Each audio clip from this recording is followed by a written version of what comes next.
Hello. नमस्कार साथियों, कैसे हैं आप सभी लोग। एक बार फिर से आप सभी लोगों का मेरे यूट्यूब चैनल पे स्वागत है। हम लोग आरएएस भर्ती परीक्षा के लिए प्री क्यूज देख रहे थे, प्रीवियस ईयर क्वेश्चंस, जिसमें हम 1991 का क्वेश्चन पेपर फिलहाल देख रहे हैं और धीरे धीरे करके 2021 तक का हम क्वेश्चन पेपर देखेंगे। Previous year question most important रहते हैं, चाहे किसी भी एग्ज़ाम के आप प्रिपरेशन कर रहे हो उसमें आपको उस परीक्षा के प्रीवियस ईयर क्वेश्चन जरूर करने चाहिए, क्योंकि क्वेश्चंस बहुत से क्वेश्चन ऐसे होते हैं जो बार बार रिपीट होते हैं। मैंने आपको दिखाए भी है और आगे भी मैं दिखाता रहूँगा कि किस तरह से क्वेश्चन डिट्टो रिपीट होते हैं, डिट्टो। और जो आरएएस भर्ती परीक्षा में तो बहुत से क्वेश्चन ऐसे हैं जो बिल्कुल सेम डिट्टो वही रिपीट होंगे। तो 2018 में जो क्वेश्चन आए थे वो मैं आपको 21 में भी दिखाऊंगा, और 2021 के क्वेश्चन जब आपका 23 वाला एग्जाम होगा उसमें मैं दिखाऊंगा कि डिट्टो क्वेश्चन कैसे आए हैं। और पिछले वर्ष जो है, पिछले सालों से भी कैसे क्वेश्चन डिट्टो आए हैं। 4 से 5 क्वेश्चन तक आप देखोगे कि सेम क्वेश्चन आए हुए हैं, ज़्यादा भी मिल सकते हैं इसको। 5+ क्वेश्चन आपको जरूर मिलेंगे इसमें, 5+ क्वेश्चन। ठीक है, तो ये मान के चलिए कि PYQ तो करना इंपॉर्टेंट ही है जिससे। और दूसरा फायदा इसका ये है कि आपको पता चलेगा कि क्वेश्चन का नेचर कैसा होता है और हम क्वेश्चन को किस तरह से समझे, किस तरह से क्वेश्चन करें, कौन से क्वेश्चन हमें छोड़ने चाहिए और कौन से कॉमन सेंस वाले क्वेश्चन है जो हम छोड़ देते हैं और वो नहीं छोड़ने चाहिए, जिससे हम 2-4 क्वेश्चन अधिक कर ले जाएंगे और हमारा जो है सिलेक्शन हो जाएगा। इस तरह की बातें समझने के लिए PYQs करने ज़रूरी होते हैं। तो चलिए बिना किसी देरी के शुरू करते हैं आज के PYQs का जो ये हमारा सेशन है वो। उससे पहले आप वीडियो को लाइक करना, वीडियो को ज़्यादा से ज़्यादा शेयर करना और मेरे चैनल को सब्सक्राइब कर लेना। उसके अलावा किसी प्रकार की दिक्कत हो तो आप मुझे कमेंट भी कर सकते हैं, कमेंट करके पूछ सकते हैं। और आप मुझे टेलीग्राम चैनल पे भी मैसेज कर सकते हैं। मेरे टेलीग्राम चैनल से आप लोग जुड़ सकते हैं, जहाँ पर आपको वीडियोस की लिंक मिलती रहेगी और किसी प्रकार की कोई अपडेट आती है तो वो भी मिलती रहेगी। तो चलिए शुरू करते हैं आज का सेशन हमारा। तो आज का पहला क्वेश्चन है, भारत में सबसे प्राचीन विहार कौन सा है। तो आपने जब बौद्ध धर्म पढ़ा होगा तो उसमें 2 चीज़ें पढ़ी होगी, एक तो विहार और एक चैत्य।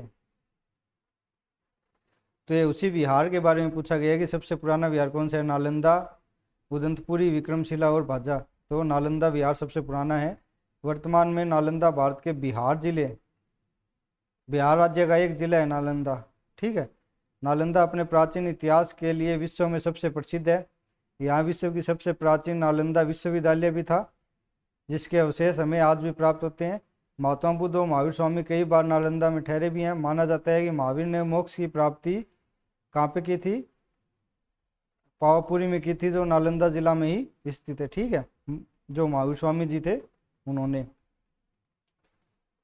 नालंदा विश्वविद्यालय के अवशेषों की खोज अलेक्जेंडर कनिंगम, ये आपके लिए मोस्ट इंपॉर्टेंट रहेगा।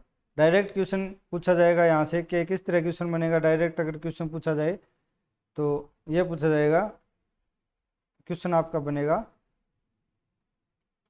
नालंदा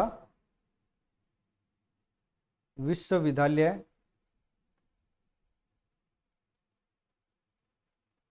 के अवशेषों की खोज किसने की, के अवशेषों की खोज किसने की।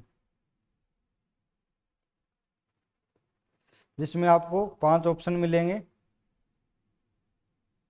जिसमें आपको एक ऑप्शन मिलेगा अलेक्जेंडर कनिंगम, अलेक्जेंडर कनिंगम। और बाकी के जो 3 ऑप्शन अलग अलग मिलेंगे आपको, और एक 5वां ऑप्शन मिलेगा नॉट अटेम्प्टेड, या मैं इसको अटेम्प्ट नहीं करना चाहता। ठीक है, जो कि RPSC ने नया रूल लेके आया है अपने एग्जाम के लिए।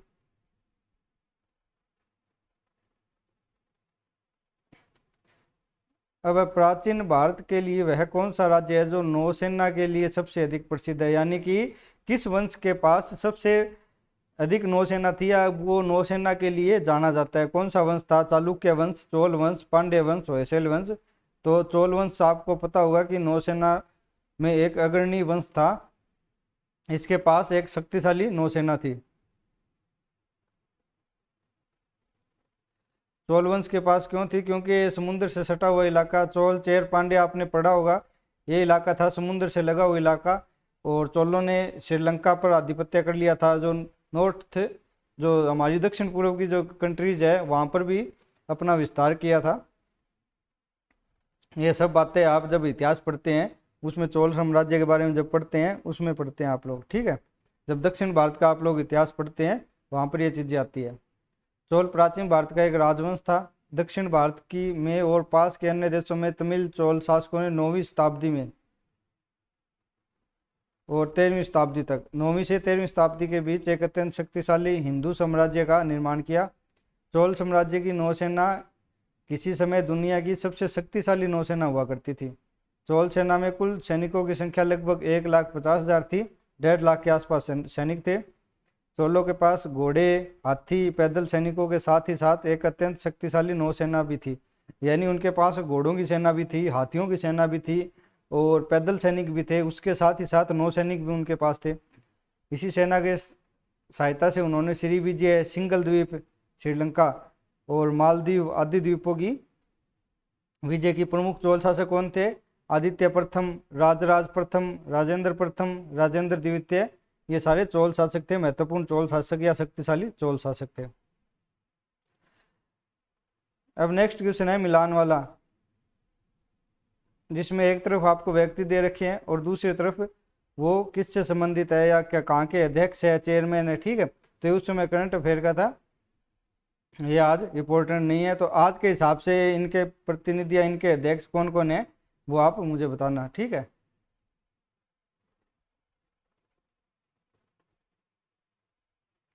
ये उस समय करंट अफेयर में था। गुटनिरपेक्ष से अलग होने की जो घोषणा की थी वो किसने की थी? उस समय अर्जेंटीना ने की थी। ये करंट अफेयर उस समय का था, अब जरूरी नहीं है। 2012 में ये क्वेश्चन रिपीट हो चुका है। दावोस स्विट्जरलैंड हाल ही में समाचारों में चर्चित रहा, क्यों रहा? दावोस में विश्व आर्थिक मंच की वार्षिक संगोष्ठी हुई थी। उस समय वर्ल्ड इकोनॉमिक फोरम WEF की संगोष्ठी हुई थी, ठीक है। तो ये उस समय चर्चा में था। तो आप थोड़ा बहुत विश्व आर्थिक मंच के बारे में जान लीजिए, और जानना कोई जरूरी नहीं है आपके लिए। विश्व आर्थिक मंच क्या? स्विट्जरलैंड में स्थित एक गैर लाभकारी संस्था है, ठीक है, नॉन प्रॉफिटेबल ऑर्गेनाइजेशन है ये एक। विश्व आर्थिक मंच का मुख्यालय कहाँ है? जिनेवा में। जिनेवा कहाँ पे है? स्विट्जरलैंड में ही है, ठीक है। इसका मिशन विश्व के व्यवसाय, राजनीति, शैक्षिक और अन्य क्षेत्रों में अग्रणी लोगों को एक साथ लाकर वैश्विक, क्षेत्रीय और औद्योगिक दिशा तय करना। यानी एक रूप से आर्थिक मंच है, तो आर्थिक क्षेत्र में यह कार्य करता है, ठीक है। ये नॉन प्रॉफिटेबल ऑर्गेनाइजेशन है, गैर लाभकारी संस्था है। अब जीवों में आनुवांशिक लक्षणों को संतान में ले जाने कौन ले जाता है, ठीक है, ये पूछा गया है। यानी कि एक पीढ़ी से दूसरी पीढ़ी में या फिर जो पेरेंट पीढ़ी होती है उससे संतान पीढ़ी में जो लक्षण ले जाते हैं, आनुवांशिक लक्षण ले जाते हैं, वो कौन लेके जाता है? राइबोसोम, क्रोमोसोम, प्लाज्मा और लाइसोसोम। तो आपके जो क्रोमोसोम्स होते हैं, DNA, वो आपके जो आनुवांशिक लक्षण है वो एक पीढ़ी से दूसरी पीढ़ी में लेके जाते हैं, ठीक है। केंद्रक द्रव्य में उलझी हुई महीन धागों के समान की संरचना पाई जाती है, जिसे क्रोमेटिन जालिका कहते हैं, ठीक है। कोशिका विभाजन के समय क्रोमेटिन जालिका के धागे अलग होकर कई छोटी और मोटी छड़ जैसी रचनाएं परिवर्तित हो जाती है, जिन्हें गुणसूत्र या क्रोमोसोम कहते हैं। इन्हें क्या कहते हैं? गुणसूत्र। मनुष्य में कितने जोड़ी गुणसूत्र पाए जाते हैं, या मुझे कमेंट करके बताना। किसी खास जाति के जीवों के लिए गुणसूत्र की संख्या निश्चित होती है। गुणसूत्र के द्वारा आनुवंशिक गुण एक पीढ़ी से दूसरी पीढ़ी में ले जाए जाते हैं, अर्थात गुणसूत्र आनुवंशिक गुणों के वाहक होते हैं। गुणसूत्र का निर्माण DNA तथा प्रोटीन अणुओं द्वारा होता है, ठीक है। युग्मक में विभिन्न गुणसूत्रों का केवल एक एक प्रतिरूप होता है, जिसे अगुणित या जीनोम कहते हैं। कायिक कोशिकाओं में इस तरह के दो दो प्रतिरूप होते हैं, जिसे द्विगुणित गुणसूत्र कहते हैं। क्रोमोसोम का दूसरा नाम क्या है? गुणसूत्र भी कहते हैं, और यही आनुवंशिक लक्षणों के लिए जिम्मेदार होता है, एक पीढ़ी से दूसरी पीढ़ी में ले जाने के लिए।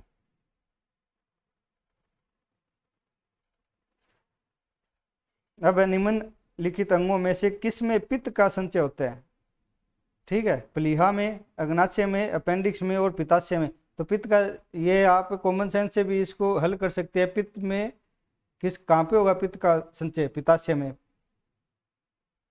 पित्त का संचय कहाँ पे होता है? पित्ताशय में। पित्त पित्त, ठीक है। यह लीवर कोशिका से में निर्मित और गोल ब्लेंडर में एकीकृत किया जाता है। यानी आपका जो लीवर होता है,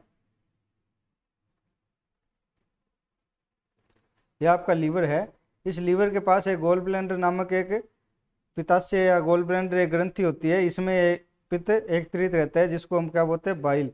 पित्त में बिलिरुबिन और बिलीवर्डिन नामक पित्त वर्णक पाए जाते हैं। इनके नाम आप याद रखना कि पित्त में कौन से पित्त वर्णक पाए जाते हैं। एक तो है बिलिरुबिन, बिलिरुबिन, और दूसरा कौन सा है? बिलीवर्डिन। ये दो पित्त वर्णक पाए जाते हैं। पीलिया जॉन्डिस रोग होने पर बिलिरुबिन पित्त के कारण त्वचा का रंग पीला पड़ जाता है। पित्त में एंजाइम नहीं पाए जाते। यहां से अगर क्वेश्चन बनेगा तो क्या बनेगा? पित्त में क्या नहीं पाया जाता?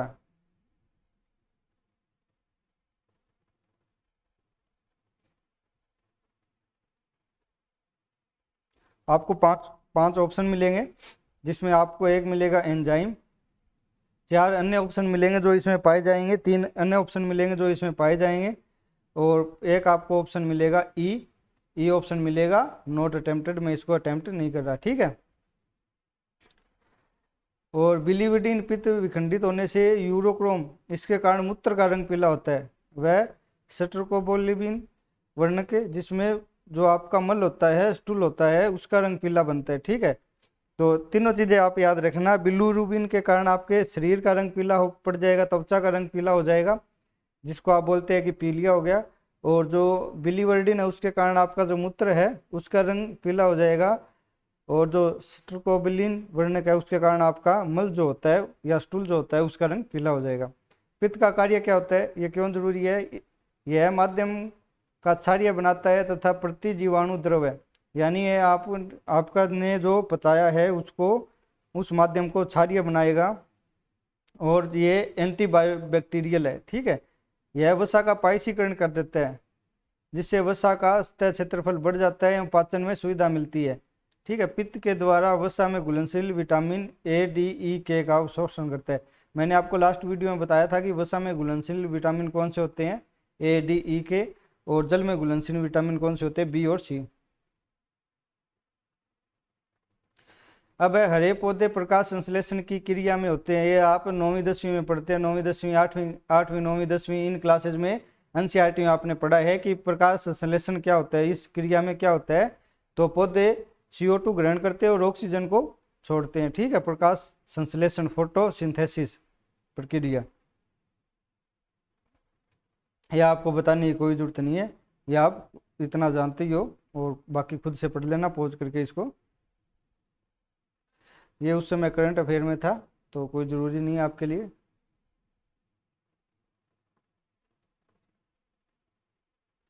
अब 2023 के अनुसार आप लोग बताइएगा कि क्वेश्चन ध्यान से पढ़ना। भारत के कुल नमक उत्पादन का सांबर झील में कितना उत्पादन होता है? और भारत की जगह यहाँ पर इस बार हो सकता है कि राजस्थान आप पूछ ले, राजस्थान में कुल नमक उत्पादन का सांबर झील में कितना उत्पादन होता है, ठीक है। तो ये छोटी छोटी बातें आप लोग ध्यान में रखना कि पूछा क्या गया है, किसके संदर्भ में पूछा गया है, ठीक है। भारत के संदर्भ में पूछा गया, तो इसमें आपका 8.7% है।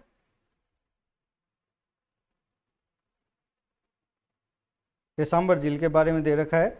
सांबर झील प्रशासनिक रूप से जयपुर जिले के फुलेरा गांव में स्थित है। इसका कुछ भाग नागौर में है, लेकिन प्रशासनिक कार्य जयपुर में किया जाता है। सांबर झील का तल समुद्र तल से भी नीचा है।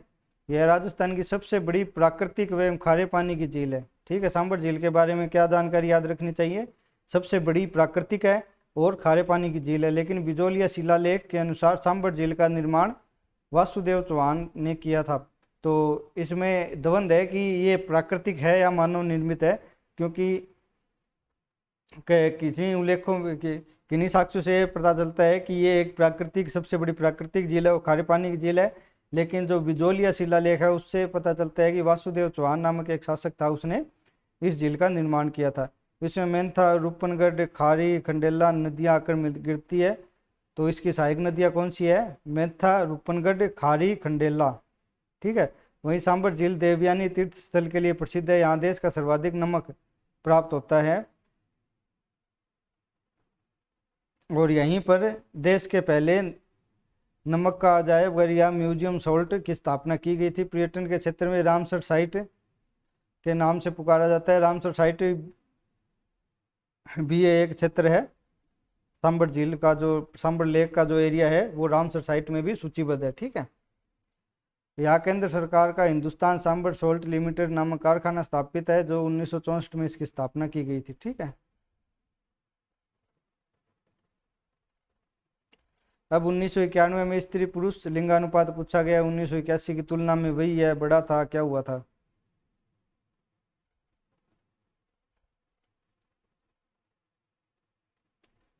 राजस्थान सरकार द्वारा प्रारंभ की गई भागीरथी योजना का सर्वाधिक महत्वपूर्ण आधार क्या है? उस समय करंट अफेयर में था स्व अभिप्रेरणा। ठीक है, इसका आंसर आप जान लीजिए।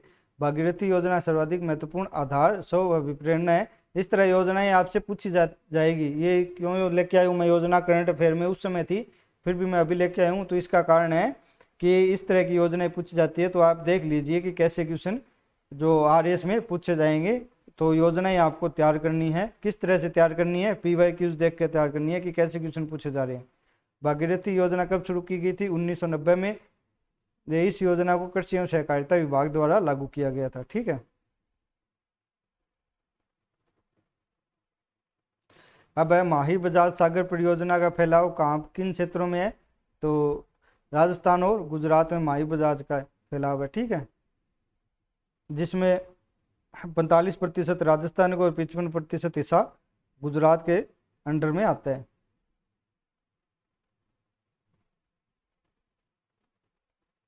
अब है राजस्थान सरकार द्वारा राजस्थान के किस क्षेत्र में 10 जिलों में गोपाल योजना को कहाँ पे लागू किया गया? ठीक है, करंट अफेयर उस समय में आया था। ये 2 अक्टूबर 1990 को इसको शुरू किया गया था दक्षिणी पूर्वी राजस्थान में। दक्षिणी पूर्वी राजस्थान कौन सा है? ये हमारा राजस्थान है। 4 हिस्सों में इसको बांटा जाता है। ये उत्तरी, नॉर्थ, साउथ, ईस्ट, वेस्ट। ठीक है। तो ये आपका कौन सा हो गया? दक्षिणी पूर्वी। ये वाला इलाका जो है, हड़ौती वाला जो क्षेत्र है, वो आपका दक्षिणी पूर्वी इलाका है।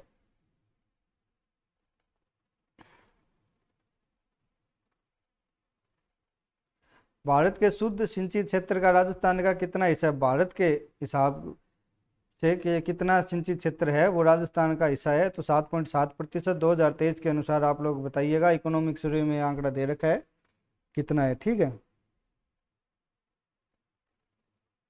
जब हम एग्रीकल्चर इकोनॉमिक सर्वे में एग्रीकल्चर या कृषि वाला टॉपिक पढ़ते हैं तो उसमें आपको सिंचाई परियोजनाओं के बारे में आप पढ़ते हैं, तो उसी में ये दे रखा है।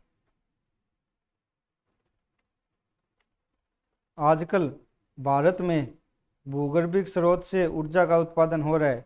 जराखेड़ी में, गोपालपुर में, मणिकरण में, ग्वालपाड़ी में। तो कहाँ पे? मणिकरण में। इसके बारे में थोड़ा जान लेते हैं। क्या है? जब पृथ्वी के गर्भ से मैग्मा निकलता है तो अत्यधिक ऊष्मा निर्मुक्त होती है। यानी हमारी धरती के अंदर एक गर्म लावा निकलता है, गर्म पदार्थ निकलता है, जिसको क्या बोलते हैं? मैग्मा बोलते हैं उस गर्म पदार्थ को। तो जब वो पृथ्वी से निकलता है तो उससे क्या उत्पन्न होती है? ऊष्मा उससे रिलीज होती है। आपने ज्वालामुखी देखा होगा। ज्वालामुखी जब विस्फोटित होता है, फूटता है, तो उससे बहुत सारा गर्म लाल रंग का पदार्थ निकलता है। उस पदार्थ को ही लावा या मैग्मा बोला जाता है। ठीक है।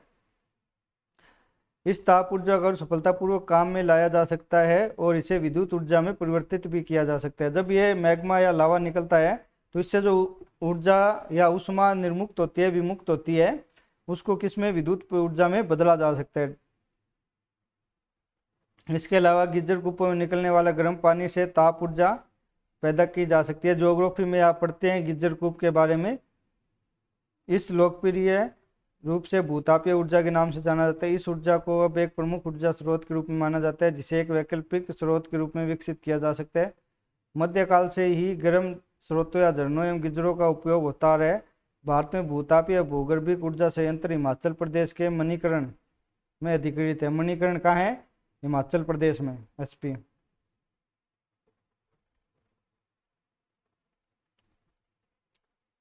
अब है भोजन, काम और उत्पादकता का नारा निम्नलिखित में दिया गया था। 7वीं पंचवर्षीय योजना, 5वीं पंचवर्षीय योजना, जनता दल का चुनाव घोषणा पत्र और संयुक्त राष्ट्र संघ का मानव अधिकार घोषणा पत्र। तो ये 7वीं पंचवर्षीय योजना थी, उसमें इसको बोला गया था भोजन, काम और उत्पादकता।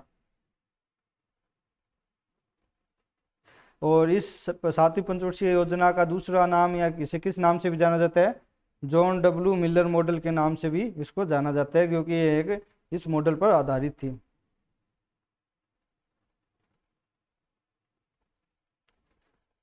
अब है लकड़ी, लोहे और मोम के समान आकार के टुकड़ों को समान ऊंचाई से पृथ्वी पर गिराया जाता है। कौन सा टुकड़ा सर्वप्रथम सतह पर पहुंचेगा? तो सारे साथ साथ पहुंचेंगे। ठीक है, दो तरह की स्थिति होती है, एक तो होती है वायु की उपस्थिति में,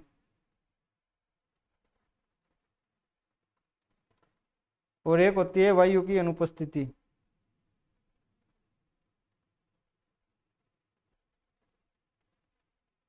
या फिर इसको बोलते हैं निर्वात। जब वायु अनुपस्थित होती है तो गुरुत्व त्वरण है उसका मान द्रव्य, उसका जो मान है वो वस्तु के भार के ऊपर नहीं पड़ेगा। यानी आप अलग अलग भार की जो वस्तुएं होती हैं उनको एक साथ गिराओगे तो एक साथ किसी सतह पर पहुंचेगी। वहीं पर अगर वायु उपस्थित है तो वायु का जो बल है वो भी आपके इसमें काम करेगा। श्यानकर्षण प्रभाव, उसको श्यानकर्षण बल बोला जाता है। तो वो आपका वस्तु पर काम करेगा, जिसके कारण क्या होता है कि जो भारी वस्तु होती है वो पहले नीचे आएगी, जो हल्की वस्तु होती है वो थोड़ी ऊपर आ जाएगी, वो बाद में आएगी। ठीक है, तो ये निर्भर करेगा कि कौन सी वस्तु भारी है, कौन सी वस्तु हल्की है। ठीक है, और निर्वात में या फिर वायु की अनुपस्थिति में सभी वस्तुएं एक साथ पहुंचेगी। भिन्न भिन्न द्रव्यमानों की वस्तुएं मुक्त रूप से या वायु की अनुपस्थिति में एक साथ ऊपर से गिराई जाए तो समान त्वरण उत्पन्न होगा, क्योंकि गुरुत्व त्वरण जी का मान द्रव्यमान पर निर्भर नहीं करता। अर्थात समान ऊंचाई से एक साथ गिरने वाली वस्तु पृथ्वी पर एक साथ पहुंचेगी, भले ही उनका भार अलग अलग हो। और वायु की उपस्थिति में वस्तु पर वायु का श्यानाकर्षण तथा उत्प्लावन प्रभाव पड़ता है।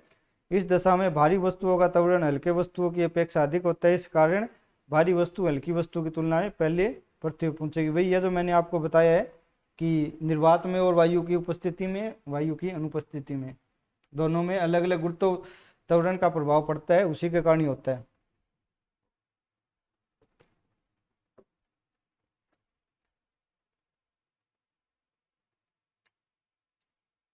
अब है भारत की विशाल वन्य बिल्लियों में किसके बारे में कहा जाता है कि वह हाल ही में विलुप्त हो गई है?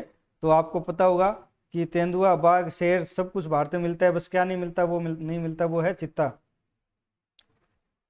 तो अभी 2022-23 में चित्तों को पुनः लाने के लिए चित्ता रीइंट्रोडक्शन जो आपकी परियोजना है, प्रोजेक्ट है, वो चलाया गया था, जिसके तहत नामीबिया और दक्षिण अफ्रीका से 20 चित्तों को भारत लाया गया है।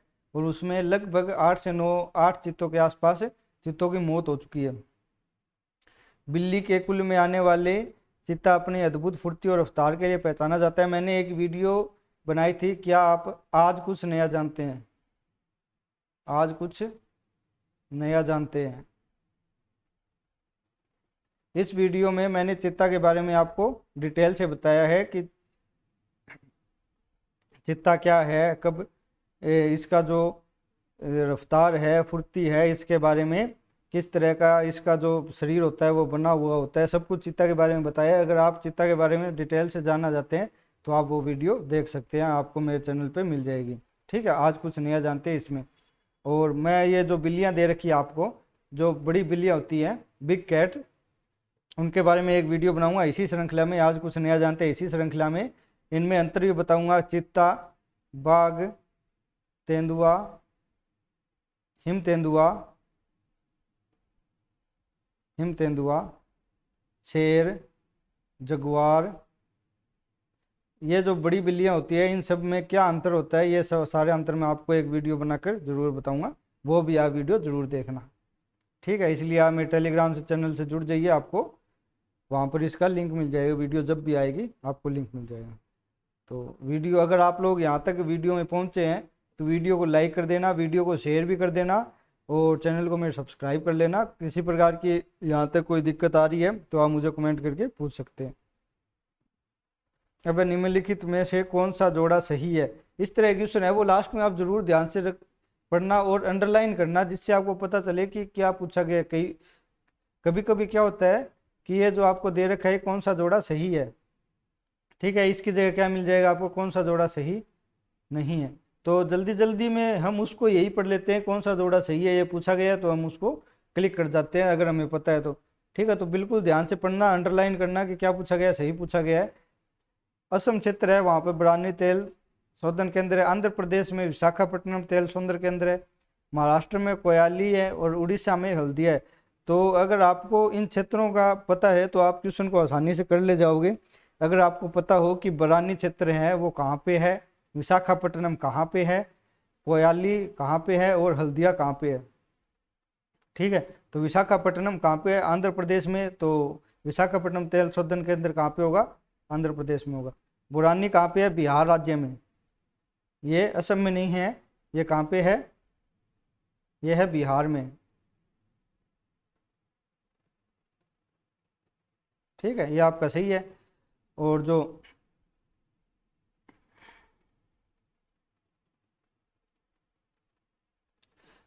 हल्दिया आपका कहाँ पे, उड़ीसा में नहीं है, पश्चिम बंगाल में। जो कोयाली है वो आपका है गुजरात में, ठीक है। इन तीनों चीज़ों को आप लोग याद रखना।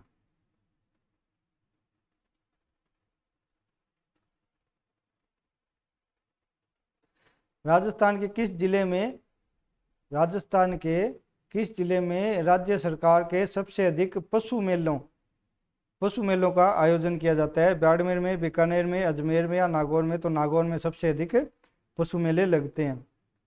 जब आप मेले और त्यौहार पढ़ते हैं तो उनमें पढ़ेंगे आप लोग ये चीज़ें, राजस्थान हिस्ट्री में। अब है हिमाचल प्रदेश बांध, अब सतलज नदी पर बनाया जा रहा है। इस बांध को बनाने का मुख्य उद्देश्य क्या है? बांध बनाने का मुख्य उद्देश्य क्या है? भाखड़ा बांध में आने वाली तलछट मिट्टी को रोकना, अपवाह क्षेत्र में वन लगाना, हिमाचल प्रदेश में सिंचाई के लिए जल देना और मछलियां पालन।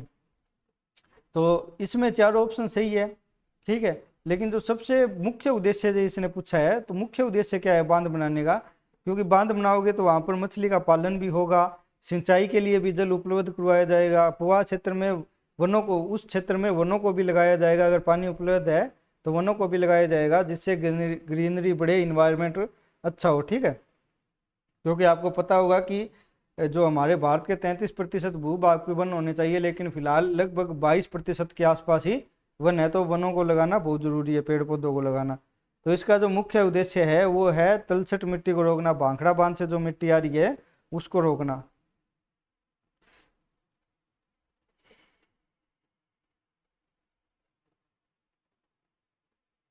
अब उस नदी का नाम क्या है जिस तट पर फ्रांस की राजधानी पेरिस बसा हुआ है? पेरिस जो बसा हुआ है वो कौन सी नदी पर बसा हुआ है? सीन नदी पर, ठीक है। इसको आप याद रखना, मोस्ट इंपॉर्टेंट है। इस तरह के क्वेश्चन आपको याद होने चाहिए, क्योंकि बहुत बार होते हैं, हम कहीं पर पढ़ते नहीं है इस तरह के क्वेश्चन, या तो वो करंट अफेयर में रहेंगे, और जब हम पीवाई क्यूज पढ़ते हैं तो इस तरह के क्वेश्चन हम देखते हैं। तो अब जो चर्चा में स्थान रहेंगे तो वो स्थान कहाँ पर स्थित है, उसके आसपास नदी कौन सी है, झरना क्या है, कौन सा है, फेमस चीज क्या है। अब यहाँ से डायरेक्ट क्वेश्चन और क्या पूछा जाता है, जो एफिल टावर है, एफिल टावर वो किस नदी पर स्थित है, किस नदी पर स्थित है?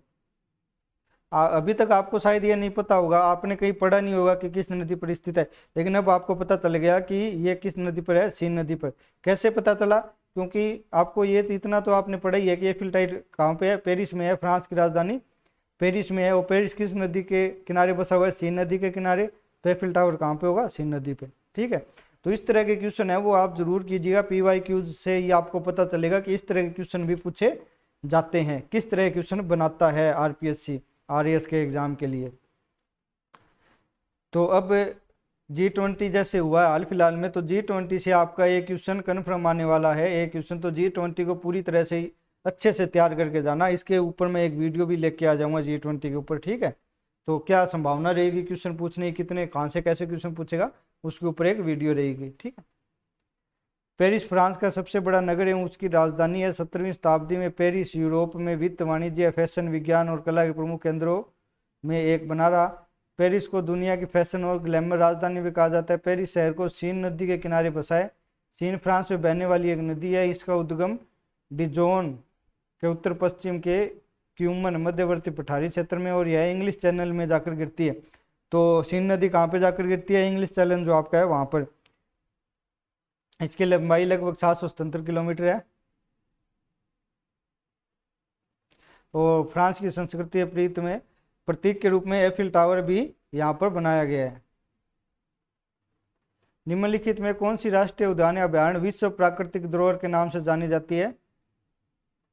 1993 में भी ये क्वेश्चन रिपीट हुआ है, डायरेक्ट क्वेश्चन पूछा गया है।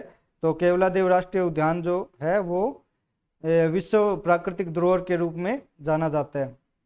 उस समय 1991 में क्वेश्चन पूछा गया था, 1993 में इसको डिटो रिपीट किया गया है। अगला है राजस्थान का दूसरा जस्ता शोधन संयंत्र चंदौरिया चित्तौड़गढ़ में स्थापित किया गया। चित्तौड़गढ़ जिले में जस्ता ऐसक भंडार प्रचुर मात्रा में मौजूद है। इसीलिए क्या किया गया है, दूसरा जो जस्ता शोधन संयंत्र है वो कहाँ पे स्थापित किया गया है, चित्तौड़गढ़ में। तो ये दोनों ही कारण भी सही है और कथन भी सही है। 2018 में इसको रिपीट किया गया है इस क्वेश्चन को।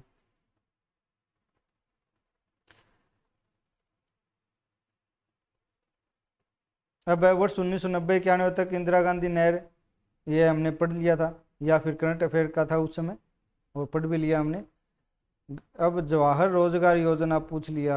योजनाएं आपको कन्फर्म करके जानी है। जो भी करंट में योजनाएं चल रही है उसका मुख्य बल निम्नलिखित में से क्या था।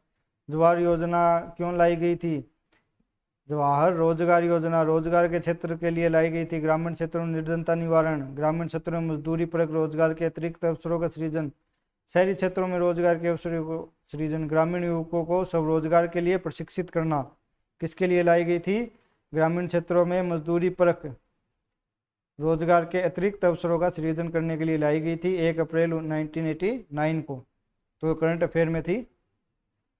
अब है मुगल सम्राट अकबर के समय का प्रसिद्ध चित्रकार कौन है। तो दसवंत उस समय का प्रसिद्ध चित्रकार है जिसने रजमनामा नामक एक पांडुलिपि तैयार की थी। पांडुलिपि में दसवंत ने चित्र बनाए थे। ठीक है। इस विख्यात चित्रकार के चित्र रजमनामा के अलावा अन्यत्र कहीं नहीं मिलते। अकबर ने दसवंत को अपने समय का प्रथम अग्रणी चित्रकार कहा है। तो अकबर के शासन टाइम में रजमनामा एक महत्वपूर्ण बुक है या पांडुलिपि है जिसमें उसने चित्रकारी की थी। किसने की थी, दसवंत ने, और ये इसका प्रसिद्ध चित्रकार था। अब अगला है ईस्टर त्योहार क्यों मनाया जाता है। मेले और त्योहार मैंने आपको बताए थे, पढ़ने कंपलसरी है। तो ईस्टर त्योहार के बारे में पूछा गया है। ये ईसाइयों का एक त्योहार है। ये क्यों मनाया जाता है, क्योंकि इस दिन ईसा पुनर्जीवित हुए थे। ईस्टर मार्च से अप्रैल के मध्य जो पूर्णिमा आती है उससे ठीक अगले रविवार को ईसाई धर्म में ईस्टर का त्योहार मनाया जाता है, क्योंकि वो मानते हैं कि ईसा मसीह को सूली पर लटकाने के 2 दिन बाद ईसा मसीह पुनः जीवित हो गए थे। इसी के उपलक्ष्य में ईस्टर त्योहार मनाया जाता है। अब निम्नलिखित में से कौन से शास्त्रीय नृत्य नहीं है। कथक, कुचिपुड़ी, ओडिसी, गरबा। तो आपका गरबा है वो शास्त्रीय नृत्य नहीं है। 8 शास्त्रीय नृत्य है।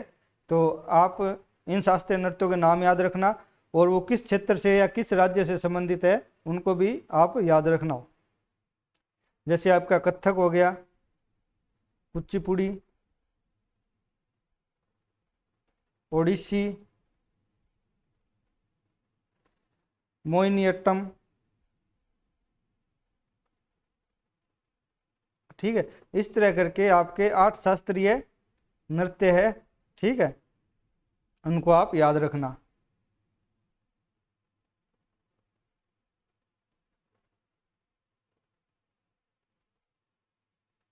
डंकन प्रस्ताव किससे संबंधित है, उस समय करंट अफेयर में था। तो बौद्धिक संपत्ति के अधिकार से संबंधित है ये। 1991 में गेट के तत्कालिक महानिदेशक ऑर्थर डंकन ने उरुग्वे दौरे का अंतिम प्रारूप, जिसे डंकन प्रारूप या डंकन प्रस्ताव कहा जाता है। ठीक है।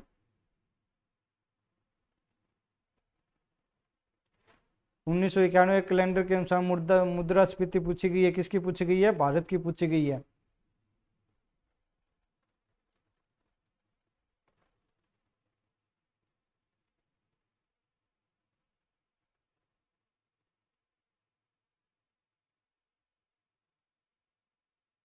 अब है लोकगीत क्यों गाए जाते हैं? मनोरंजन के लिए, संगीत के विकास के लिए, परंपराओं के संरक्षण के लिए, जीविकोपार्जन के लिए। तो लोकगीतों का महत्व क्यों है? परंपराओं को संरक्षण बनाए रखने के लिए लोकगीतों में जो हमारी परंपराएं हैं उनके बारे में लोगों को बताया जाता है, लोगों को जानकारी दी जाती है। प्राचीन काल से जन भावनाएं मन के उद्गार जब विशेष परिस्थितियों में इस प्रकार से प्रस्फुटित हुए कि उन्हें विशेष स्वर में लोगों ने गाकर अपने आप को और दूसरों को उल्लास से भरने का प्रयास किया, यही धीरे धीरे क्षेत्र विशेष में प्रचलित हो गए और लोकगीत कहलाए। ठीक है। गांधी जी ने लोकगीतों के बारे में क्या कहा है? लोकगीत ही जनता की भाषा है और संस्कृति के पहरेदार है। यानी कोई भी काम करना हो तो गीत के माध्यम से करते हैं, उसको लोकगीत बोला जाता है। ठीक है।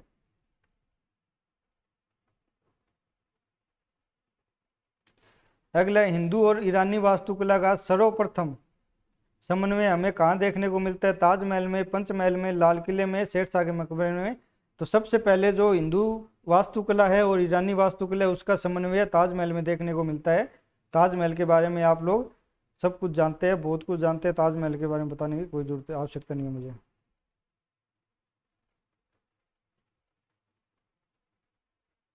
अगला है करंट अफेयर का ये क्वेश्चन है, ये हम नहीं करेंगे। तो आप लोगों का बहुत बहुत धन्यवाद यहाँ तक बने रहने के लिए। आज की वीडियो में इतना ही बस। तो मिलते हैं नेक्स्ट क्लास में। बाय। वीडियो को आप लोग ज़्यादा से ज़्यादा लाइक करना, वीडियो को शेयर भी करना और चैनल को सब्सक्राइब कर लेना। किसी प्रकार की कोई दिक्कत हो तो आप मुझे कमेंट करके पूछ सकते हैं। इसके अलावा आप मेरे टेलीग्राम चैनल से जुड़ जाना, जिससे कि आपको डेली लिंक मिलता रहे, आपको इसके बारे में जानकारी होती रहे। बाय।